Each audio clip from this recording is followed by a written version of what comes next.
Hello friends, आप सभी का स्वागत है आपके अपने यूट्यूब चैनल कोरवाडे क्लासेस पर। तो दोस्तों, आज हम सीखेंगे गुणनखंड, इंग्लिश में बोले तो फैक्टराइजेशन।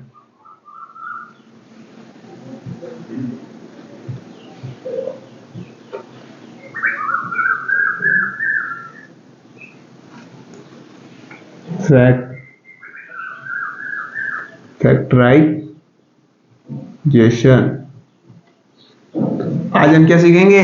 गुणनखंड। गुणनखंड किस तरीके से निकाला जाता है? शॉर्ट ट्रिक के माध्यम से। तो दोस्तों, सबसे पहले आपको गुणनखंड आना चाहिए। गुणनखंड किस तरीके से निकाला जाता है? अभाज्य गुणनखंड आपको पता होना चाहिए। अभाज्य संख्या किसे कहते हैं वो आपको पता होनी चाहिए। तो देखते हैं सबसे पहले गुणनखंड किस तरीके से निकाले।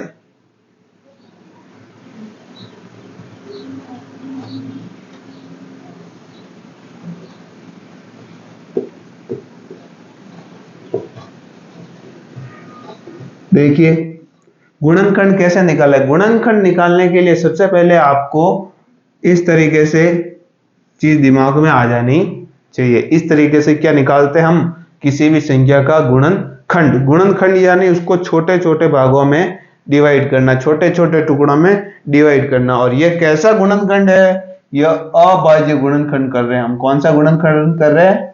अभाज्य गुणनखंड। अभाज्य गुणनखंड करने से पहले हमें पता होनी चाहिए अभाज्य संख्या। अभाज्य संख्या क्या होती है? अभाज्य संख्या। अभाज्य संख्या को इंग्लिश में क्या बोला जाता है? Prime number. Prime number. Prime number किसे कहते हैं? ये आपको पता होना चाहिए। अभाज्य संख्या किसे कहते हैं? जैसे अभाज्य संख्या आपके दिमाग में आएगी तो आपके पास में दिमाग में क्या आ जाएगा? गुणनखंड भी आ जाएगा। तो सबसे पहले हम देखते हैं अभाज्य संख्या किसे कहते हैं। ऐसी संख्या जिसके केवल दो जो है गुणनखंड होते हैं। एक तो वो संख्या खुद, और एक और उस संख्या के अलावा और किसी संख्या का भाग ना जाए उस संख्या में, तो उसे कहते हैं अभाज्य संख्या। यानी एक एवं स्वयं के अलावा और किसी संख्या में उस संख्या में पूरा पूरा भाग नहीं जाए तो उसे हम क्या कहते हैं? अभाज्य संख्या कहते हैं। और इसको ऐसे भी समझ सकते हैं, जिसके दो जो है गुणनखंड होते हैं, एक और इसके संख्या, उसके अलावा कोई भी गुणनखंड नहीं होता, उसे क्या कहते हैं हम? अभाज्य संख्या। जैसे जैसे कि दो है, दो यहां लिख लेंगे तो इसके गुणनखंड कितने हो गए? या तो एक या दो। इसके अलावा और दो में किसका भाग जाता है? नहीं जाता। मान लीजिए एक और तीन, ठीक है। या तो तीन में तीन का भाग ही जाएगा या तीन में एक का भाग ही जाएगा, तो इसका गुणनखंड हो जाएगा। उसके बाद में देखते हैं चार, ठीक है। तो चार में क्या होगा? चार चार का जो गुणनखंड होता है 2 × 2, ऐसे भी लिख सकते हैं। और कैसे लिख सकते हैं? 4 × 1, ऐसा भी लिख सकते हैं। यानी इसके दो से ज्यादा गुणनखंड हो रहे हैं तो ऐसी संख्या जो है अभाज्य संख्या नहीं कहलाती। अभाज्य संख्या का मतलब होता है या तो वह खुद संख्या या एक, दो संख्याओं का भाग जाना चाहिए। या तो खुद संख्या उस संख्या का भाग चला जाए या फिर एक का भाग चला जाए, तो वो कौन सी संख्या होती है?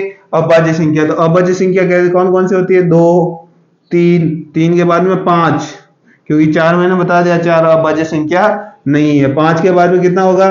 7। 7 में 7 के अलावा और एक के अलावा किसका भाग जाता है? नहीं जाता। यानी 7 कैसी संख्या है? अभाज्य संख्या। 7 के बाद में देखते हैं 8। 8 में तो 2 का भाग भी जाता है, 4 का भाग भी जाता है, 8 का भाग भी जाता है और 1 का भाग भी जाता है। तो 4 इसके गुणनखंड हो रहे हैं, यानी ये भी अभाज्य संख्या नहीं है। 8 अभाज्य संख्या नहीं है। उसके बाद में देखते हैं 9। 9 में 1 का भाग भी जाता है, 9 में 3 का भाग भी जाता है, 9 में 9 का भाग भी जाता है, यानी 3 गुणनखंड हो रहे हैं। यानी यह भी अभाज्य संख्या नहीं है। जिसमें गुणनखंड कितने होने चाहिए? केवल 2 गुणनखंड होने चाहिए, 2 का भाग जाना चाहिए। ज्यादा से ज्यादा कितना भाग चला जाए? 2 का भाग चला जाए, या तो 1 का भाग चला जाए या जो संख्या है उस संख्या का भाग चला जाए, तो वो क्या है?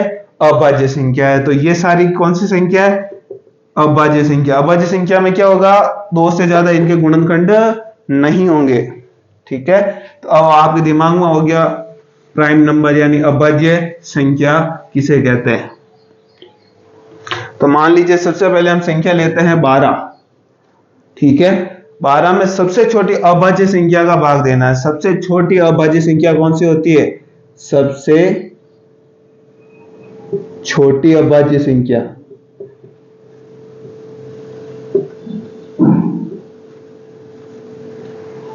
सबसे छोटी अभाज्य संख्या कौन सी होगी? सबसे छोटी अभाज्य संख्या होगी 2। 2 सबसे छोटी, 2 से छोटी और कोई अभाज्य संख्या है? एक क्या अभाज्य संख्या है? एक अभाज्य संख्या नहीं है। तो आपको समझ में आ गया सबसे छोटी अभाज्य संख्या कौन सी होगी? 2। तो सबसे पहले हम इसमें किसका भाग देंगे? 2 का भाग देंगे। 2 का भाग देंगे तो 2 का पाड़ा कितनी बार बोलेगा कि 12 आ जाए? 2 का पाड़ा 6 बार बोलेंगे तो कितना आ जाएगा? 12 आ जाएगा। उसके बाद में नीचे और चले, नीचे और किसका भाग देंगे? वापस 2 का भाग देंगे। 2 का पाड़ा कितनी बार बोले तो 6 आ जाए? 3 बार बोले तो 6 आ जाएगा। तो यहाँ 3 लिख लेंगे। अब इसमें देखो 3 में क्या 2 का पूरा पूरा भाग जाता है? नहीं जाता। किसका भाग जाता है? 3 का भाग जाता है। 3 का भाग देंगे तो यहाँ कितनी बार बोलेंगे तो 3 आ जाएगा? एक बार बोलेंगे तो 3 आ जाएगा। इसमें देखो एक चीज आपको और सीखनी है कि 2 का भाग किस किस में जा सकता है। जो टॉपिक आता है भाजकता के नियम में,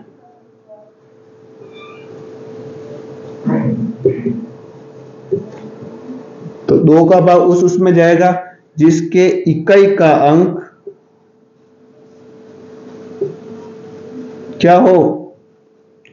0, 2, 4, 6, 8 इस तरीके से, जो जिसके इकाई का अंक इनमें से कोई अगर है तो उसमें 2 का पूरा पूरा भाग चला जाता है। तो यहाँ देखो 2 है, 6 है, तो यहाँ इसमें से जो संख्या मिल रही है उसमें किसका पूरा पूरा भाग चला जाएगा?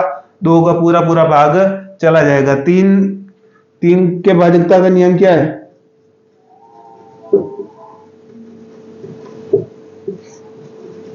3 के भाजकता का नियम होता है कि जितनी भी जो संख्या देर की होती है ना, उन सबको जोड़ देना है। मान लो जो 3, 6, 9 इस तरीके से 3 संख्या देर की, इन तीनों को अपने को क्या कर देना है? जोड़ देना। इन तीनों को जोड़ने के बाद में अगर उसमें 3 का भाग चला जाता है, यानी इस पूरी संख्या में 3 का भाग चला जाएगा। कैसे?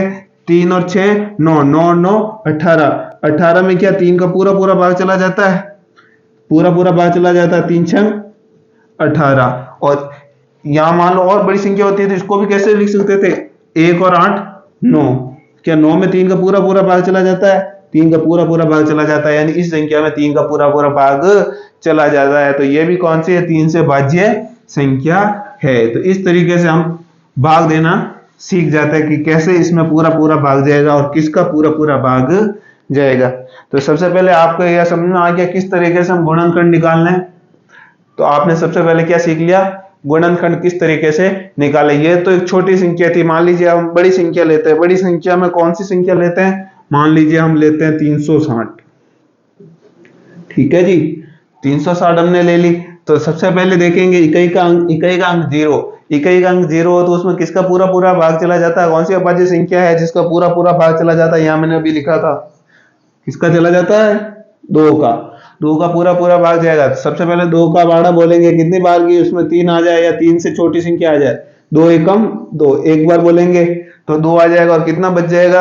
1। एक यहाँ नहीं लिखना, एक दिमाग में लिखना है या फिर साइड में लिख सकते हो। अगर आपको ये प्रैक्टिस नहीं है तो साइड में लिखना, बाकी साइड में लिखने की कोई आवश्यकता नहीं है। ठीक है, तो 2 का पाड़ा बोलेंगे एक बार तो कितना आएगा? 2 एकम 2, 2 आ जाएगा। कितना बचेगा? 1 बचेगा। तो पाड़ा कितनी बार बोला वो यहाँ लिखना है। पहाड़े को कितनी बार बोला गया? 2 एकम 2, एकम यानी यहाँ 1 लिखना है। यहाँ 1 लिख लिया, पीछे कितना बच गया? 1 बच गया। तो नीचे कितना उतर गया? 6 उतर गया। तो यहाँ पर कितना हो गए? 16। 2 का पाड़ा कितनी बार बोले तो 16 आ जाएगा। 2 अट्टे 16। तो कितनी बार बोलेंगे वो तो यहाँ लिखना है, पीछे जो बचे वो अपने को साइड में लिखना है। अगर दिमाग में रह जाता है तो आपको लिखने की कोई आवश्यकता नहीं है। पूरा पूरा चला गया, पीछे क्या बचा? 0। तो 0 एज इट इज लिख लेना है। ठीक है, उसी तरीके से वापस 2 का पाड़ा, क्योंकि पीछे क्या इकाई का अंक 0 है तो 2 का पूरा पूरा भाग चला जाएगा। कितनी बार जाएगा? 2 का पाड़ा कितनी बार बोल रहे तो 18 आता है। 2 नम 18 और पीछे 0 एज इट इज। फिर और इकाई का अंक 0, इकाई का अंक 0, तो फिर किसका भाग देंगे? फिर 2 का भाग देंगे। ये 2 का भाग दे दिया। कितनी बार जाएगा? 2 चुके 2 चुकू 8, यानी 4 बार। 4 बार पाड़ा बोलेंगे तो कितना आएगा? 8। और बचेगा कितना? 1 बचेगा। तो पीछे कितना 0 उतार देंगे? ये वाला 0 उतार देंगे। 2 का पाड़ा कितनी बार बोलेंगे तो 10 आएगा। 2 पंजे 10। इस तरीके से हमें इसको आगे से आगे निकाल दे जाना। अब देखो 5 आ गया। 5 क्या 2 के पाड़े में 5 आता है क्या? 2 के पाड़े में गई 45 आता है। 2 का पाड़े में 2 0 2 4 6 8 में कहीं 5 आ रहा है, एक अंक 5 नहीं आ रहा, यानी 2 में भाग नहीं जाएगा। फिर 3 की भाजकता का नियम क्या? 3 की भाजकता का नियम है इन जितने भी ये जो अंक है इन सबको जोड़ देना। 5 और 4 9 होता है। 9 में क्या 3 का भाग जाता है? 9 में 3 का भाग बिल्कुल जाता है, तो इसमें किसका भाग दे देना है? 3 का भाग दे देना है। तो 3 में ये जो है 3 से पूरा पूरा डिवाइड हो जाएगा। 3 का भाग बोलेंगे कितनी बार चलेगा? 3 ने कहा 3 बच गया, 1 उतारा 5, 3 पंजे 15। ठीक है, आगे और भाग देंगे। 5 और 1 6, 6 में क्या 3 का भाग जाता? बिल्कुल जाता। तो यहाँ इसमें 3 का पूरा पूरा भाग चला जाएगा। 3 का पाड़ा कितनी बार बोले तो 15 आ जाएगा। 3 पंजे 15। अब 5 आ गया, 5 है तो 5 क्या है? अभाज्य संख्या। अभाज्य संख्या यानी या तो 1 से भाग जाएगा या किससे भाग जाएगा? स्वयं जो संख्या उससे भाग जाएगा। तो स्वयं कौन सी संख्या है? 5 है, तो इसका भाग किसमें जाएगा? 5 से ही जाएगा। तो कितना आ जाएगा? 5 का पाड़ा कितनी बार बोले कि 5 आ जाए? 5 का पाड़ा कितनी बार बोले कि 5 आ जाए? 5 का पाड़ा एक बार बोलेंगे तो कितना आ जाएगा? 5 आ जाएगा। तो इस तरीके से जो है हमें अभाज्य गुणनखंड निकालना है। अभाज्य गुणनखंड क्यों कहते हैं? क्योंकि ये जितनी भी जो संख्या है ये सारी कौन सी संख्या है? अभाज्य संख्या। अभाज्य संख्या बोले तो प्राइम नंबर। ये सारे प्राइम नंबर होने के कारण इसको क्या कहते हैं? अभाज्य गुणनखंड कहते हैं। क्या कहते हैं इसको? अभाज्य गुणनखंड। तो सबसे पहले आपको यह कंडीशन पूरी पता होनी चाहिए कि अभाज्य गुणनखंड निकाला किस तरीके से जाता है। तो इस तरीके से हम इसके अभाज्य गुणनखंड निकाल सकते हैं।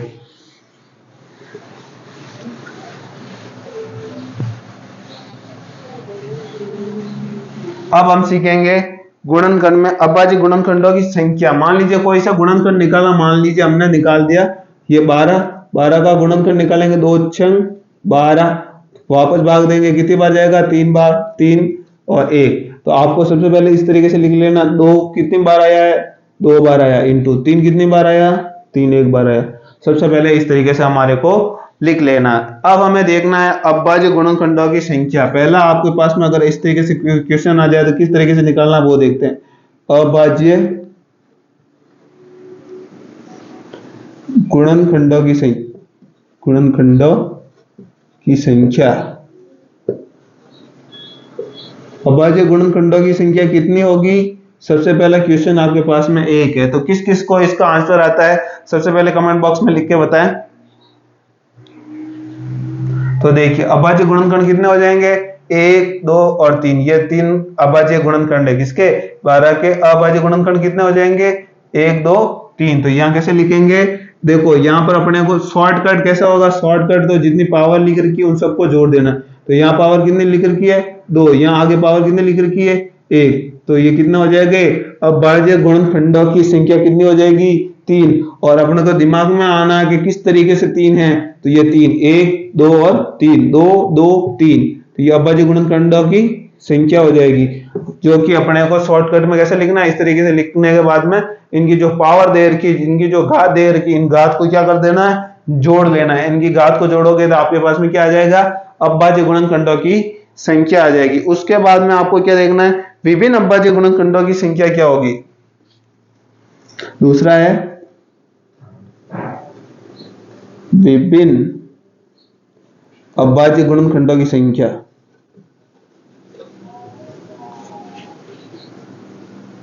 ये अभाज्य लिख रखा है ना, विभिन्न अभाज्य गुणनखंडों की संख्या। विभिन्न अभाज्य गुणनखंडों की संख्या। विभिन्न अभाज्य गुणनखंडों की संख्या है, यानी कहने का मतलब क्या है? सबसे पहले तो अपने दिमाग में आना चाहिए कि एक तो अभाज्य गुणनखंडों की संख्या और एक विभिन्न आ रहा है। इसमें नई चीज क्या हमने ऐड की? केवल विभिन्न। बाकी एज इट इज जैसा हमने ऊपर लिखा वैसा वैसा लिखा था, इसमें अंतर क्या वो देखना। एक तो है अभाज्य गुणनखंडों की संख्या है, तो अपने को सीधा यहाँ से पता चल जाएगा। लेकिन यहाँ पर हमने क्या लगा दिया और इसके बीच में और क्या ऐड कर दिया? विभिन्न अभाज्य गुणनखंडों की संख्या। तो वो किस तरीके से निकाली जाएगी उसको अपने दिमाग में रखना है। तो उसको निकालने के लिए विभिन्न यानी अलग अलग अभाज्य गुणनखंड। इसमें तो थे अभाज्य गुणनखंड। अभाज्य गुणनखंड तो अपने को यहाँ पर 3 दिख रहे हैं, 1 2 3। लेकिन विभिन्न यानी अलग अलग अभाज्य गुणनखंड होने चाहिए, सेम नहीं होने चाहिए। विभिन्न यानी जो अलग अलग हो। तो अलग अलग तो कौन से दिख रही है? एक तो 2 दिख रहा है, एक अभाज्य संख्या कौन सी दिख रही है? 3। एक तो 2 दिख रही है और एक क्या दिख रही है? 3। 2 ही दिख रही है। भाई एक तो पूछ रहा अभाज्य गुणनखंड, तो अभाज्य गुणनखंड तो सर यहाँ से गिनती चालू कर देंगे, 1 2 3 4 जो जितने भी इधर आ रहे हैं वो यहाँ लिख लेना है। तो वो तो क्या है, अभाज्य गुणनखंडों की संख्या। और शॉर्टकट में लिखने के लिए इनके जो पावर है उनको जोड़ करके लिख लेते हैं। लेकिन दूसरी कंडीशन में आपको कहता है विभिन्न अभाज्य गुणनखंडों की संख्या क्या होगी। तो विभिन्न अभाज्य गुणनखंड तो अपने को दो ही दिख रहे हैं, विभिन्न यानी अलग अलग होने चाहिए, सेम नहीं होने चाहिए। ये दो ये भी दो, तो अपने को क्या कर रहा है, विभिन्न कह रहा है यानी अलग अलग। अलग अलग का मतलब 2 और 3, ये 2 हो जाएंगे और ये क्या हो जाएगा 3, यानी विभिन्न अभाज्य गुणनखंडों की संख्या कितनी हो जाएगी टोटल 2। एक तो 2 और एक और 3, ये 2 अभाज्य गुणनखंड है, केवल विभिन्न कह रहा है यानी अलग अलग होने चाहिए। तो 2 एक तो 2 और एक 3, तो ये 2 हो जाएंगे विभिन्न अभाज्य गुणनखंडों की संख्या। तो इस तरीके से आपको विभिन्न अभाज्य गुणनखंडों की संख्या भी निकाल देनी है। इसके बाद हम सीखेंगे सभी गुणनखंडों की संख्या। तीसरा क्या है, सभी गुणनखंडों की संख्या।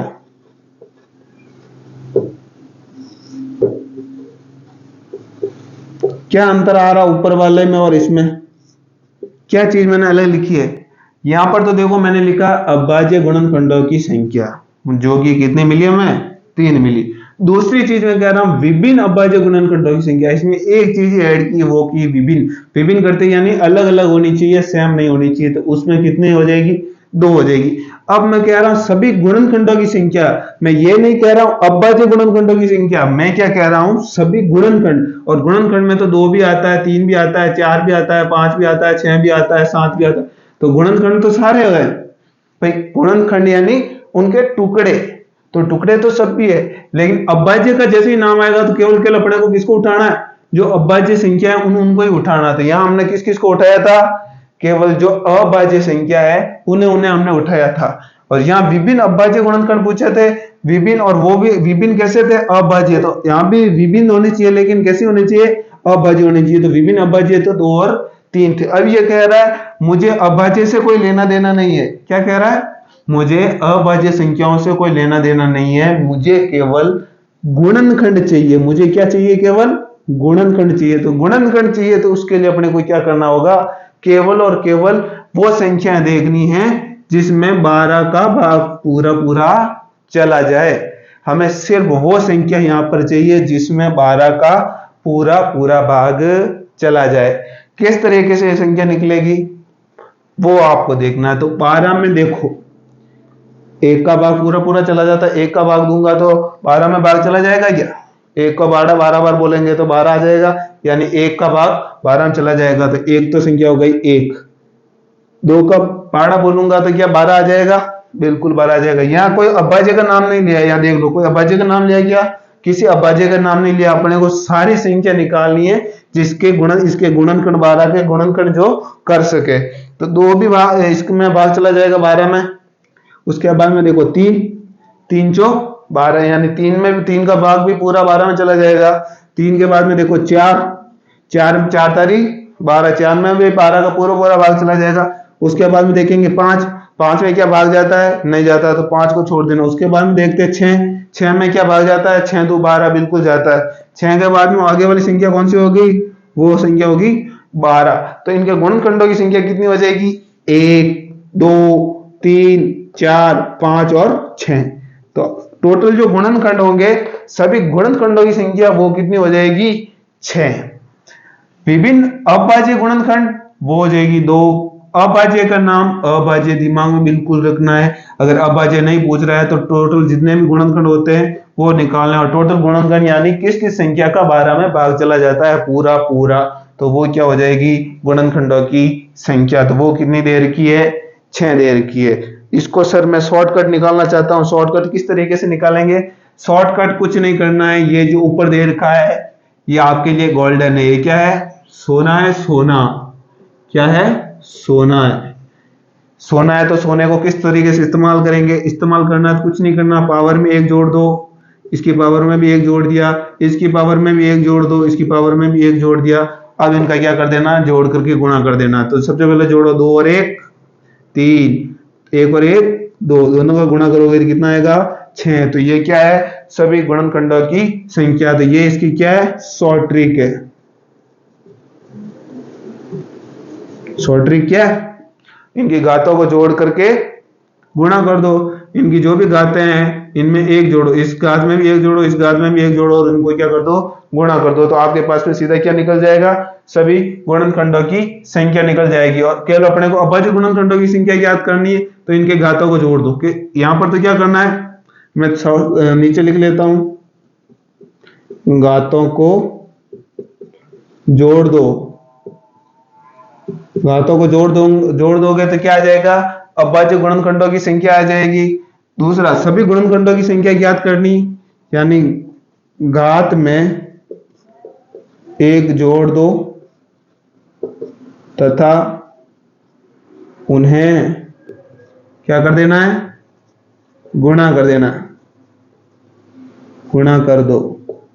ठीक है, तो उससे हमारे को क्या मिल जाएगी, सभी गुणनखंडों की संख्या मिल जाएगी। और अभाज्य गुणनखंडों की संख्या अगर ज्ञात करनी है तो घातों में क्या करना है, केवल घातों को जोड़ना। घातों को सिर्फ तो अपने दिमाग में आ जाएगा, केवल घातों को जोड़ेंगे, ऊपर जो घातें लिख रखी है उन घातों को जोड़ेंगे तो अपने पास में अभाज्य गुणनखंडों की संख्या आएगी। और घातों में एक जोड़ करके फिर इनका गुणा करेंगे तो हमारे पास सभी गुणनखंडों की संख्या आ जाएगी। तो इसको नोट करना चाहते हो तो आप नोट कर सकते हो। वीडियो को पुश करके आप आसानी से इसको अपनी कॉपी में उतार सकते हैं अगर अच्छी तरीके से समझना चाहते हैं।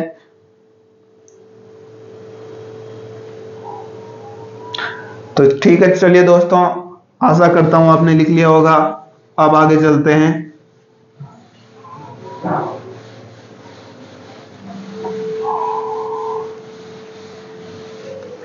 तो इसको तो एज इट इज जैसा है यहाँ पर, तो वो तो रखना ही है, 2 की पावर 2 इंटू 3 की पावर 1। अब चौथी चीज अपने को यहाँ क्वेश्चन जो पूछा जाता है वो पूछा जाता है अभाज्य गुणनखंडों का योगफल।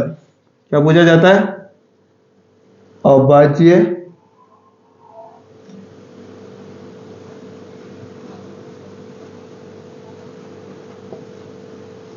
गुणनखंड का योगफल, ये अपने दिमाग में आना चाहिए। अभाज्य गुणनखंड का योगफल किस तरीके से निकाला जाता है, ये अब आपके दिमाग में होना चाहिए। तो कौन से होंगे, हमने यहां निकाला था 12, कितनी बार गया था, 6 बार, कितनी बार, 3 3 1। ठीक है, अपने को क्या करना है, जो अभाज्य जो संख्या है अपने पास में, जो अभाज्य गुणनखंड है, ये जो अभाज्य गुणनखंड है इनका क्या करना है, योग करना। अभाज्य गुणनखंड का योग कैसे होगा, ये और ये इन तीनों का क्या कर देना, टोटल कर देना, 2 2 और 3। तो ये अभाज्य गुणनखंडों का क्या हो जाएगा, योग। किस तरीके से, 2 2 4 4 और 3 7। तो अभाज्य गुणनखंडों का योग, यानी जो गुणनखंड होते हैं उनका क्या करना रहता है, हमें योग करना रहता है। तो यहाँ अपने को दिमाग में आने के बाद में यहाँ से भी डायरेक्ट कर सकते हैं, यानी 2 कितनी बार है, 2 बार, यानी 2 2 4, 4 और 3 कितनी बार है, 1 बार, 4 और 3 7। तो इस तरीके से ये 7 आसानी से आ जाएगा। समझ में आ गया होगा, नहीं आया तो एक बार वापस देख लो। अभाज्य गुणनखंड कहता है जैसे करना, अपने को कोई एक्स्ट्रा दिमाग लगाना ही नहीं है, लेकिन जब एक साथ में इतने सारे अलग अलग क्वेश्चन आएंगे तब आपको दिक्कत आ सकती है, इसलिए आपको ध्यान से समझना है किस तरीके से इनका सॉल्यूशन निकालना है। तो देखते हैं अभाज्य गुणनखंड। सबसे पहले तो अभाज्य गुणनखंड आते हैं, अपने दिमाग में आना चाहिए, ये अभाज्य गुणनखंड 2 2 और 3, ये दिमाग में आ गए। अभाज्य गुणनखंड कौन से, 2 2 और 3। अब उन गुणनखंडों का क्या करना है, योग। तो आसानी से 2 2 और 3 का योग कर दो, 2 2 4 4 और 3 7। इस तरीके से इसका गुणनखंड निकाल सकते हो। उसके बाद में जो अंतिम अपने पास में आता है वो है सभी गुणनखंडों का योगफल। 5वां क्या आएगा, सभी गुणनखंडों का योगफल। तो सभी जितने भी गुणनखंड है उनका योगफल किस तरीके से निकाला जाएगा, बड़ा ही इजी है। आपको ये चीज तो मैंने पहले ही समझा दी है। सभी गुणनखंड यानी 12 के गुणनखंड कौन कौन से हो जाएगा, जिसमें 12 का पूरा भाग चला जाए, तो वो है 1 2 3 4, उसके बाद में 6 और 12। ये इनके सारे क्या है, गुणनखंड। तो अपना यहाँ तक अपना दिमाग में आ गया कि सभी गुणनखंड, ये सारे सभी गुणनखंड है, इनका क्या करना है, सिंपली योग करना है। सिंपली योग करना, तो किस तरीके से करोगे, 12 और 6 18, 18, 18 और 4 22, 22 और 3 25, 25 और 2 27, 27 और 1 28। तो ये सभी गुणनखंडों का क्या हो जाएगा, योग। एक तो अभाज्य गुणनखंडों का योग यानी इनका योग, और एक कह रहा सभी गुणनखंडों का योग, तो ये सारे गुणनखंडों का योग हो जाएगा। तो इस तरीके से आपको समझ में आ गया। अब आपके दिमाग में आ रहा होगा सर इसको शॉर्टकट कैसे करें, भाई इनका ये तो छोटी संख्या थी, ऐसी बड़ी संख्या आ जाएगी तो उसको कैसे टोटल करेंगे। तो उसका टोटल करने के लिए आपके पास में एक ट्रिक मिलती है। ट्रिक क्या है, सिंपली ट्रिक है, देखो ये कितनी बार लिख रखा है, 2 की पावर 2 बार लिख रखी है, तो अपने को 1 से शुरू करना है। सबसे पहले तो 2 की पावर क्या लगानी है, 0 लगानी है। उसके बाद में 2 की पावर कितनी लगानी है, 1 लगानी है। उसके बाद में 2 की पावर कितनी लगानी है, 2 लगानी है। यहाँ तक दिमाग में आ गया, इसको बंद कर दो। उसके बाद में 3 से शुरू करो, 3 की पावर सबसे पहले 0, 3 की पावर फिर 1, आगे और है क्या, नहीं, तो यहाँ तक ही रखना है, ठीक है। अब अपने को क्या करना है, 2 की पावर 0, मैंने पहले ही आपको सिखाया था, आपने पिछले वाला वीडियो देख रखा हो, तो a की पावर x, जहाँ a क्या है, नॉट इक्वल टू 0, यानी a का मान 0 के बराबर नहीं है, लेकिन x किसके बराबर है, जो ऊपर वाला x किसके बराबर है, 0, तो उसका हमेशा मान कितना होता है, 1। यानी किसी की पावर 0 हो तो वो हमेशा क्या होता है, 1 होता है। किसी की भी पावर अगर 0 है तो वो हमेशा क्या होता है, 1 होता है, ठीक है। तो 2 की पावर 0 तो 1 हो जाएगा, 2 की पावर 1 2 हो जाएगा, 2 की पावर 2 4 हो जाएगा। आगे चलते हैं, 3 की पावर 0 कितना होता है, 1 होता है, प्लस 3 की पावर 1 3 होता है। तो आप सबसे पहले इनका टोटल कर देंगे, 4 और 2 6 और 1 7 इंटू 3 और 1 4, 7 और 4 का गुणा 7 चौक 28। तो इस तरीके से इसका शॉर्टकट भी हम निकाल सकते हैं। सभी गुणनखंडों का योगफल कितना होगा, 28। तो अब आपको अभी तो ये 3 स्टेप में हो रहा है, लेकिन जब आपके पास में प्रैक्टिस हो जाए इसकी, तो आप इसका शॉर्टकट अपने दिमाग में सीधा ये 28 लेकर आ जाओगे बिना किसी टोटल किए, ठीक है दोस्तों। तो यहां तक आपको समझ में आ गया होगा। अब इसकी आपको करनी है प्रैक्टिस। चलिए इसको मिटा देता हूं।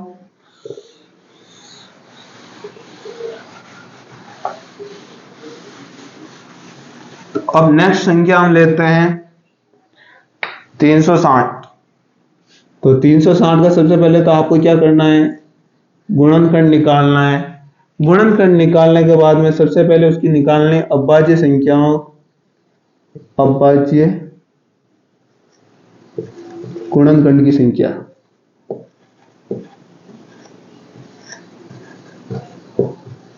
अभाज्य गुणनखंड की संख्या, पहला क्वेश्चन आपको ये रहेगा। दूसरा है विभिन्न अभाज्य गुणनखंडों की संख्या। दूसरा अपने पास में क्या क्वेश्चन रहेगा, विभिन्न अभाज्य गुणनखंडों की संख्या।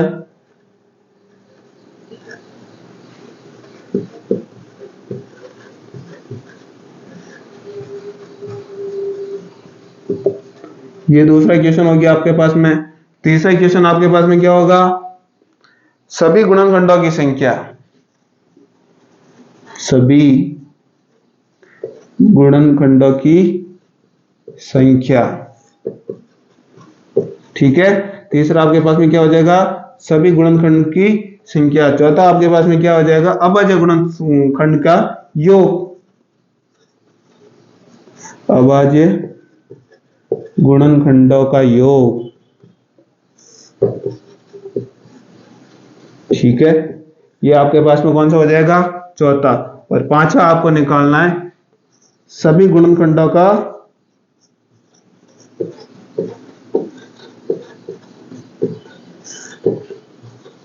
योग, ठीक है।